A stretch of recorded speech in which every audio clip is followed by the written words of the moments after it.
We literally walked up into the office. We sat down. He did a background check on me. I had some legal marks on my report at the time. He sent an email off. We left about 30 minutes later, and he got an email in return saying those black marks had now been removed from my record. So I was able to transition across borders and things a little bit easier. We were literally walking to Starbucks. He goes, "That's good, isn't it?" And showed me and said, "So, yeah, clean record." I was like, okay.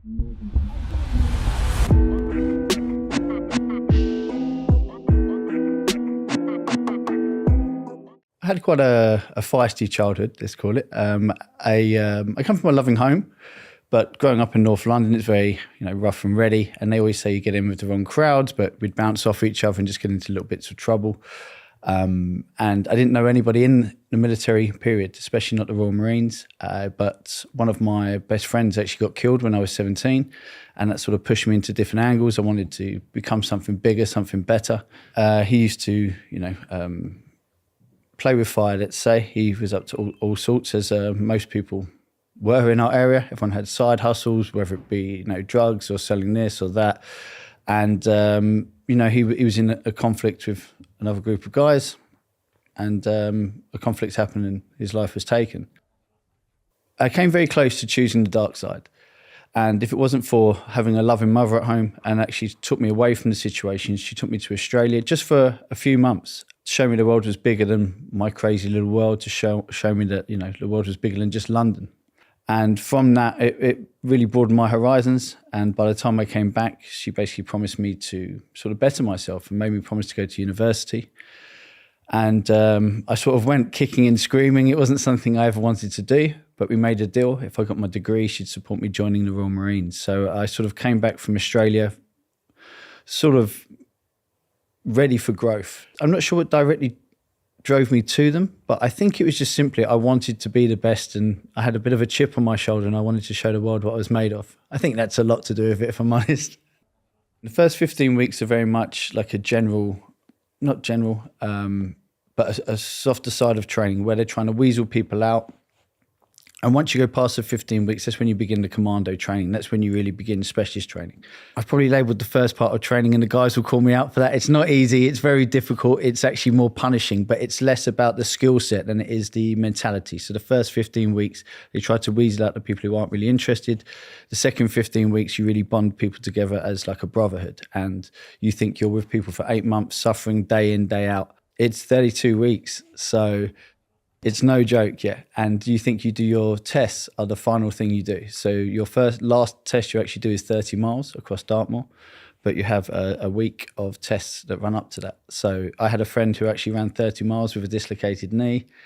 Guys have got like broken toes. Just you can imagine, because you have to finish that 30 miles. Once you do, you're an official Royal Marine. You can rest up a little bit after that, but you have to complete all of your tests and all of your physical criteria is ready to fight. It's not just about getting there. What's the point of getting and arriving at a battle zone or a war zone if you're not ready to fight? So it's that mentality they store in you. And I think for me, by the time I'd finished Royal Marine training, I was just a different beast, a different human being. When you think of the Royal Marines, you picture like a bunch of 6'5", steely-eyed wheelers of death, tattoos everywhere, just really mean, angry men. I think it's like over 70% of Royal Marines have degrees. It's very much about etiquette. We joke that we swagger, we don't walk. We're very much gentlemanly, but there's certainly a criteria where we're expected to act in a certain manner. We're not thuggish in any way. You're expected to act in a certain manner.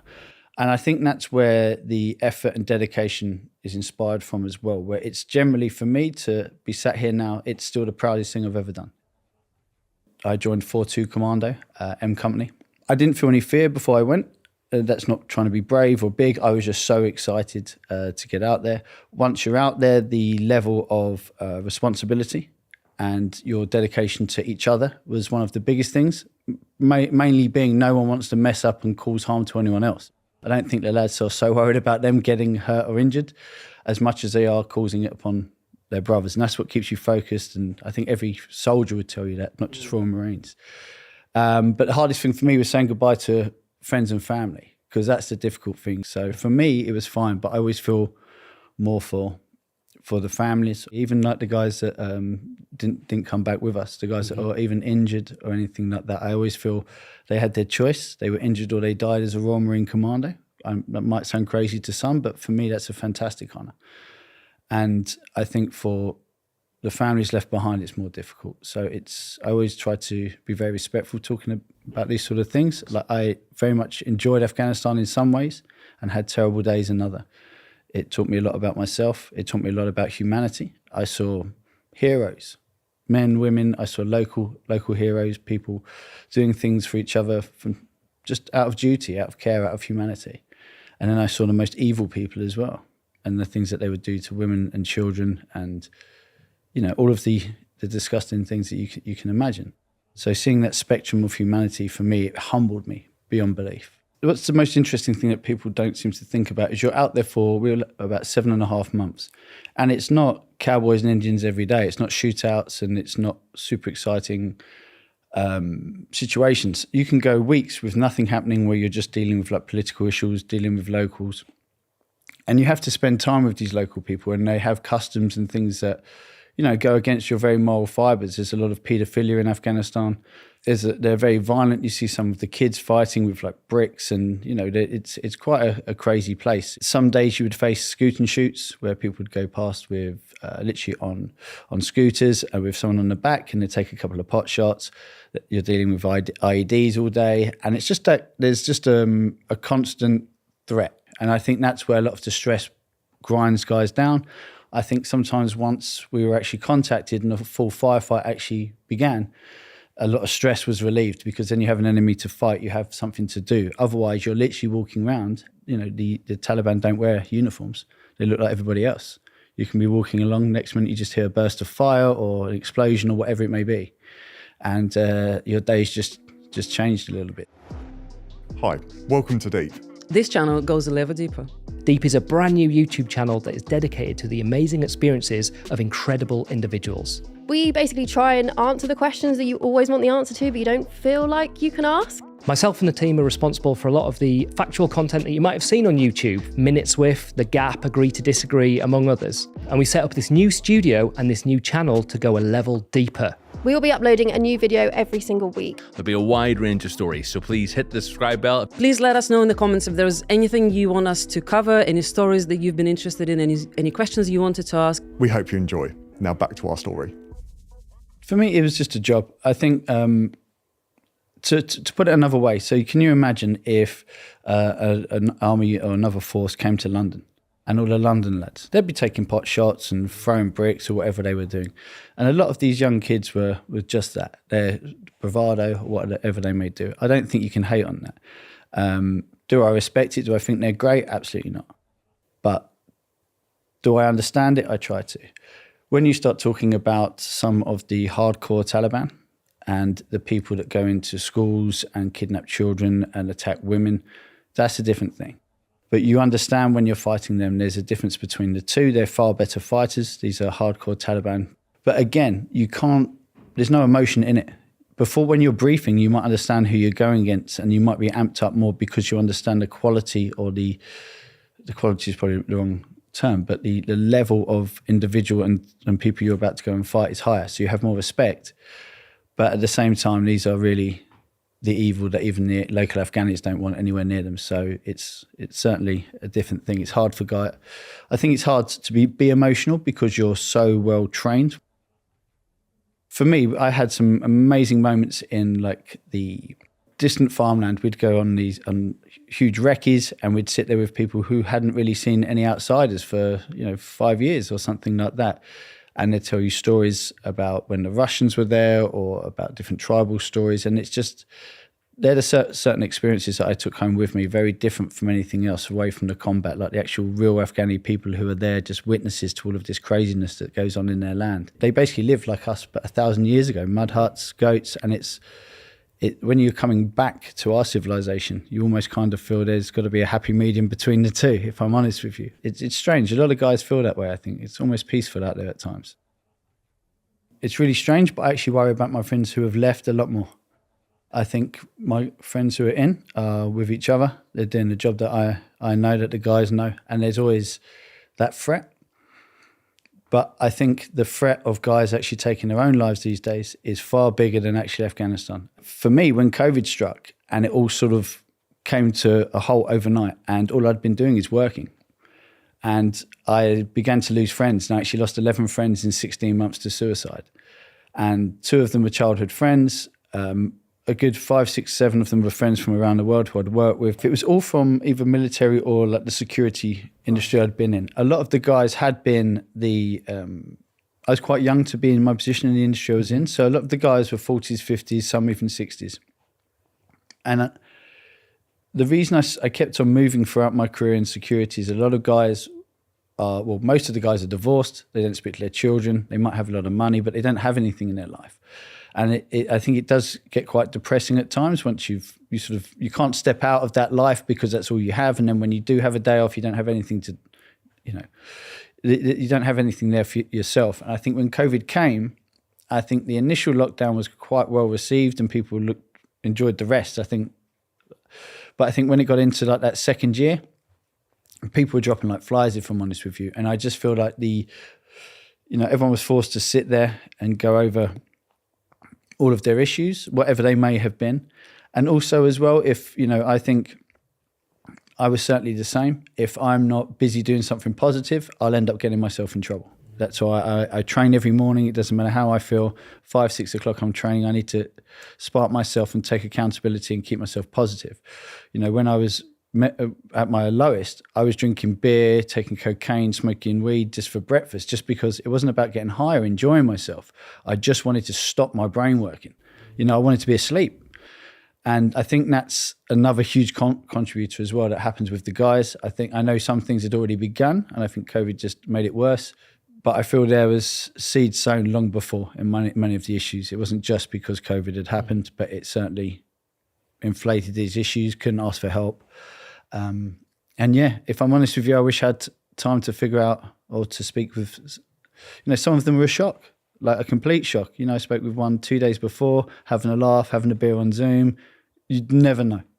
But it was just that overwhelming feel that everything around me was falling apart. And I became depressed and suicidal myself.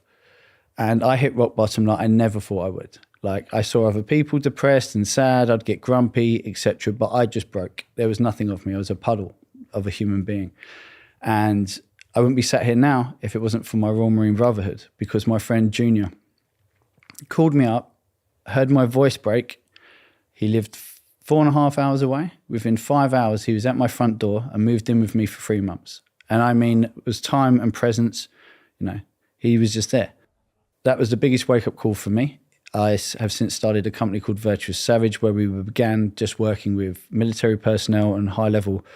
Even some of my old celebrity clients during COVID were calling me because it's very hard for them to talk to anyone about things like that. So I began coaching. And for me, the more I've coached, the more I've learned about the struggles that people face and the great work that a lot of charities are doing here in the UK, and not just with veterans, but for mental health.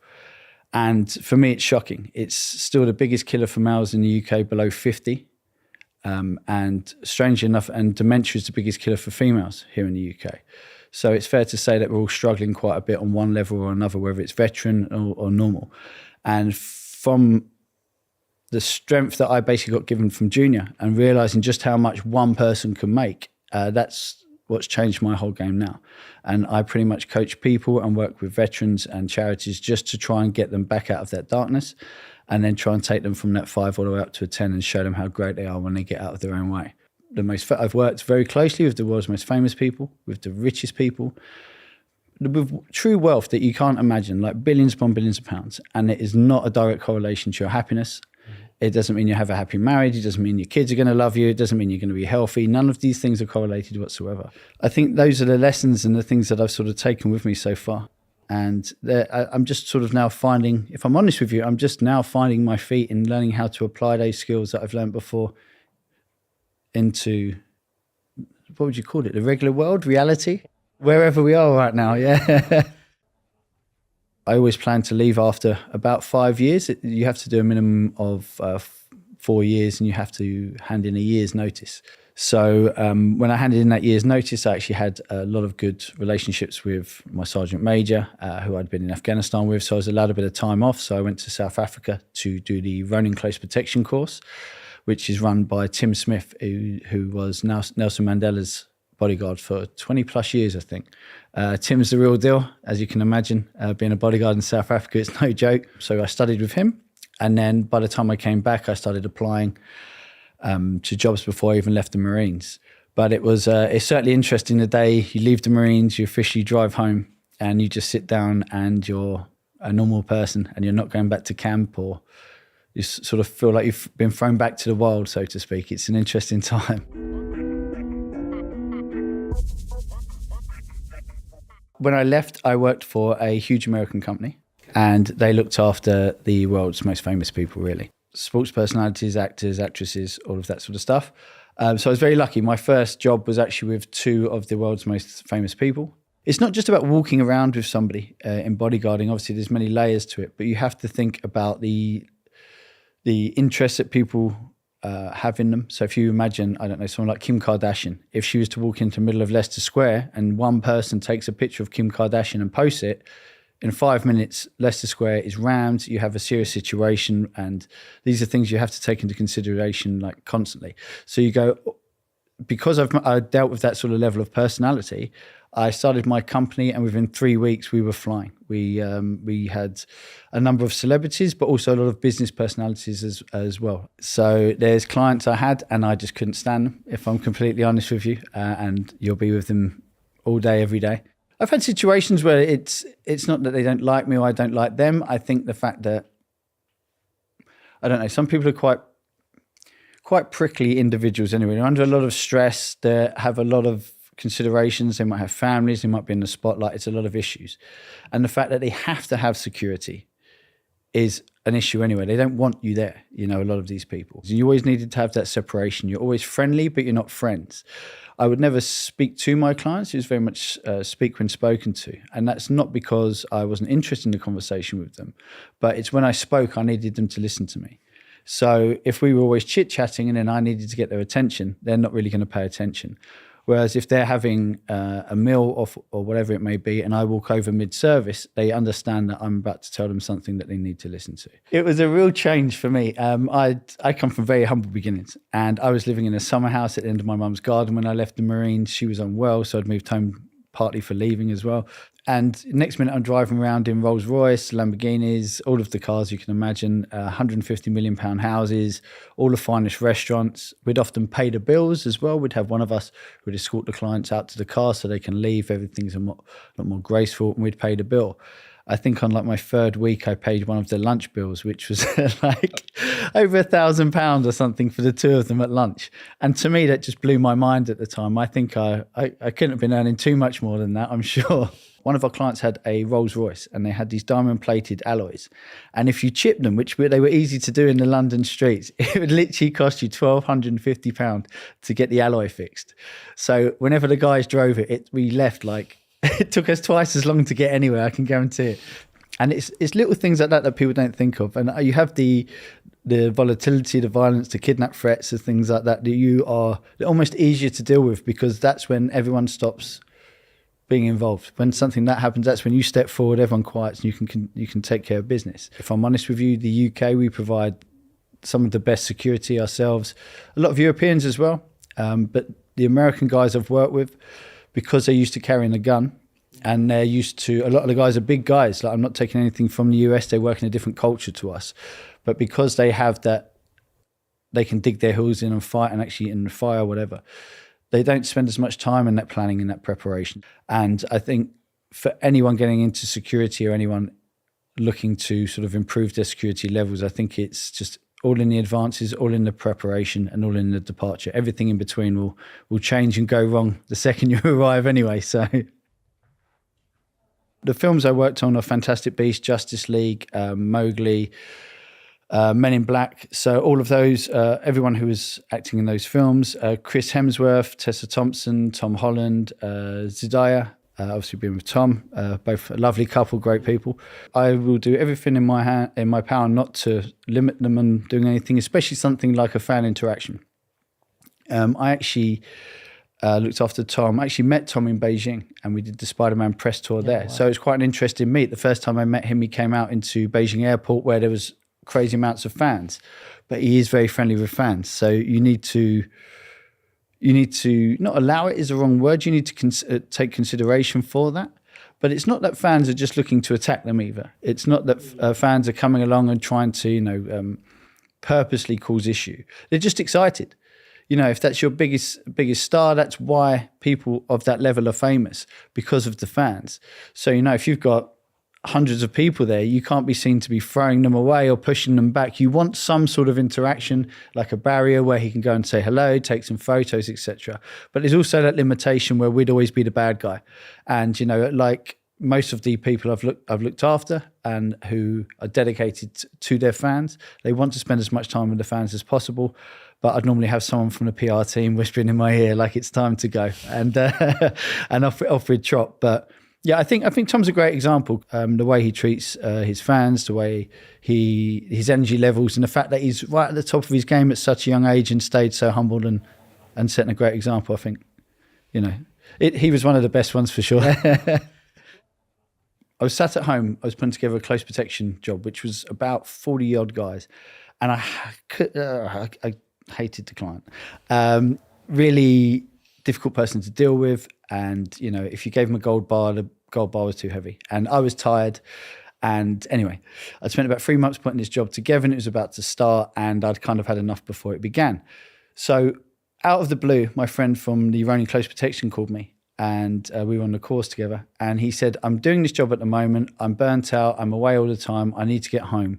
Do you know anyone looking for an ops manager? I said, yes, you can come and do my job, and told him I was trying to get out of the current position. He said, well, I can't just step out of what I'm doing, but maybe you could come and do this. Do you fancy doing some surveillance?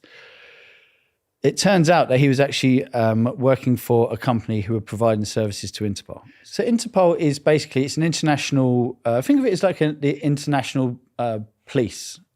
And they all share information together, each country. And if there's like a really dangerous person, or think of Osama bin Laden, for example, he would have had arrest warrants in every country around the globe, so to speak, that is involved with Interpol. And that's what they do. They collaborate information and have customs and watch, and they basically collaborate together. So it's basically a giant police group that then outsource all of their surveillance and required details for them to provide that information back to them for them to go and make the arrests. So they basically cut out the middleman. And what that does, it's kind of the James Bondy thing to make it sound cool and sexy, but it's just creating deniability. So if you're hired, and we'd be hired by a company, my company would be hired by a company, that company would be hired by a company, then they're hired by whoever it may be. So the reason I say it's Interpol, I was Interpol associate, I never worked directly with Interpol. The way they work is they will hire a company to provide surveillance or security, and then they will hire a company to provide security, surveillance, whatever it may be.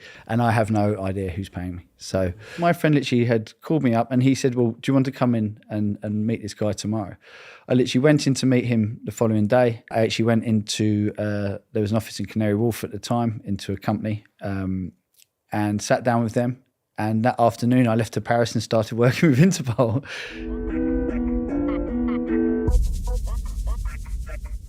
We literally walked up into the office, we sat down, he did a background check on me. I had some legal marks on my report at the time. We called them black marks. It was like just getting in trouble for fighting, or people would have, if you got caught with weed or something when you were a kid. He sent an email off. We left about 30 minutes later, and he got an email in return saying those black marks had now been removed from my record. So I was able to transition across borders and things a little bit easier. We were literally walking to Starbucks. He goes, that's good, isn't it? And showed me and said, so yeah, clean record. I was like, okay. I thought he was joking, right? I didn't believe him at the time. We walked into Starbucks, and then by the time we got to Starbucks, he was like, so I was halfway through talking about myself. He'd asked me about something, I don't know, how many brothers I had or something. And he said, how many security were in that building when we left? And he said, what were the vehicle registrations on those two vehicles that drove across us? And he said, and without looking, what was the girl's name that served us? And if I'm honest with you, the only things I picked up one of the cars, I knew the security numbers, and I knew the girl's name. And I was just slightly trying to pick up things because I knew he wasn't just taking me for coffee. I knew I wasn't just here. There was going to be something. And I got like half of one of the registrations. I got the security numbers, and I think I mispronounced the girl's name, but it was good enough. And that afternoon I left to Paris and started working with Interpol. It was insane. But really cool stuff. Super, super intelligent people. I'd done a bit of surveillance here and there, like from my clients, but very low level stuff, watching doorways. Whereas this was, the certain gadgets were coming out, camera technologies and things were coming out, and I was hooked overnight. I nearly ruined my business back in the UK because I didn't want to come back because of it. So from there we went to Paris, and then I was actually collected in Paris and went on to a job for, it was about 6 weeks around France, Monaco, Lithuania. I can't talk about some of the tactics and bits and pieces, though I'm pretty sure everything I'm going to tell you right now is completely outdated anyway. As like all of the stuff that we were doing then was amazing. But things like scanners and information scanners now, they have, like things that look like credit cards that you can scan someone's phone and it basically takes all the information. We didn't have anything like that.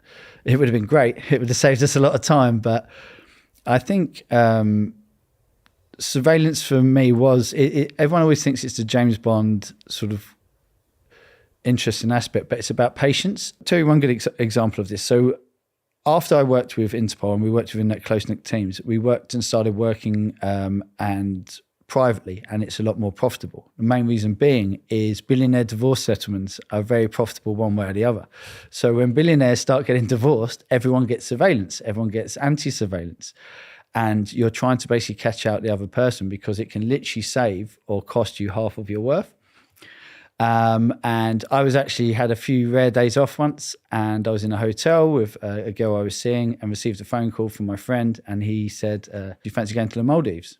And I said, when? He said, this afternoon. He said, one of our friends is going, and he doesn't want you to be there, but we need you to be there.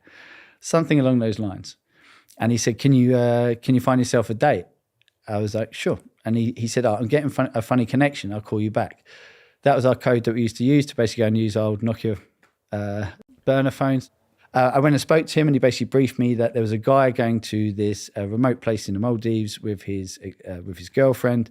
They'd managed to get one of the other mini villas that were there, and could I go out there, pose as a holiday maker, and basically just try and get a picture of this guy in this location with this girl, which I told the girl I was seeing, would she like to come to the Maldives, which she was very happy. So basically we ended up flying that night. Went out there, ended up just getting drunk, getting to know everyone in the hotel, which she didn't know why we were there. Just said, do you want to go to the Maldives? She thought I was taking her. I said I had business there. I needed to go and meet someone. Yeah, so I was a legend to her. She thought it was amazing. I obviously didn't do much to tell her it wasn't me. Like, why would you?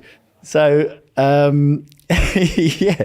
So obviously she was mega happy, and we left that afternoon. We got there, and when I arrived, we'd heard that he hadn't left his location yet. So basically for 2 days, I was very loud, got every staff member to know who I was by name, settled in. So by the time this guy comes, part of the furniture. They literally arrived one evening. I was probably a bit more drunk than I should have been at that point. I'd got a bit too comfortable.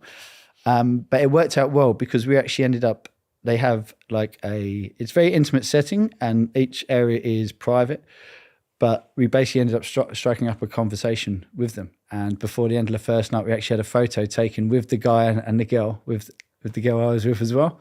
So after that first night, managed to do it. And then I was basically stood down. So I basically got to send the photos off and go and enjoy another 3 days out there before coming back.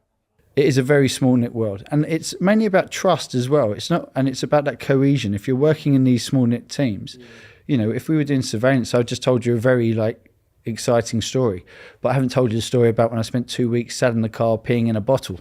You know what I mean? So there's all these layers. So that's when you see the films, when you see, obviously you don't want to see a film about a guy peeing in a bottle for 2 weeks, but you need to understand that balance and the different aspects. And it's the same in private security. You might feel great walking through the cameras with a star, being in the newspaper, whatever it may be, but then you'll sit outside that restaurant for 4 hours before that, whilst it's raining and everyone's inside having a good time. So it's about maintaining that discipline, that professionalism, and kind of putting the job before yourself. And I think that's why it's such a small knit group of people that actually work within it. I mean, I could probably name you 20 people I'd feel comfortable in working on big level stuff with.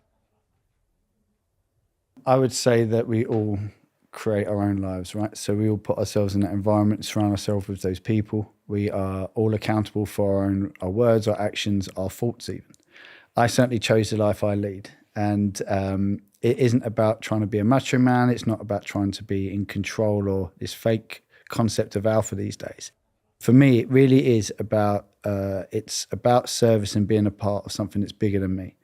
And it took me a while to figure that out. But it's almost trying to tame or control the uncontrollable. When you're involved in something where you don't know what's going to happen tomorrow. Like for me, I couldn't go and work in a 9 to 5, and this is no disrespect to anyone. My family, my friends, and my favorite people do this. But for me, if you said to me for the next 20 years, I have to go to work 9 to 5 and work in an office doing some unrelated thing that I'm not passionate about, I wouldn't make the first year. I couldn't do that. The way I feed my soul is I need to be on that edge. It is almost an addiction to challenge. It's about challenging, about growth. I need to feel like I'm getting better every day. It's, you know, if you look at it on a negative aspect, there's a level of insecurity there. But if you look at it on a positive aspect, it's just about getting better. And I feel like I've been very fortunate and I'm very grateful in my life to have been through the things I've been through, to learn the lessons I have, to be surrounded by the people I have. But I've subconsciously been making those decisions as I go along. I don't like being the big fish in a small pond. I like being the most useless person in the room because you learn most. I've become so comfortable in my humility from the Royal Marines, where I've learned that, you know, I'd consider myself a good Marine, but there was fantastic Marines. You know, I'd consider myself a good bodyguard, but there was fantastic bodyguards. I said the same in surveillance. And that's kind of my addiction. It's not so much I want to be a part of these crazy things. I just want to see what I can achieve.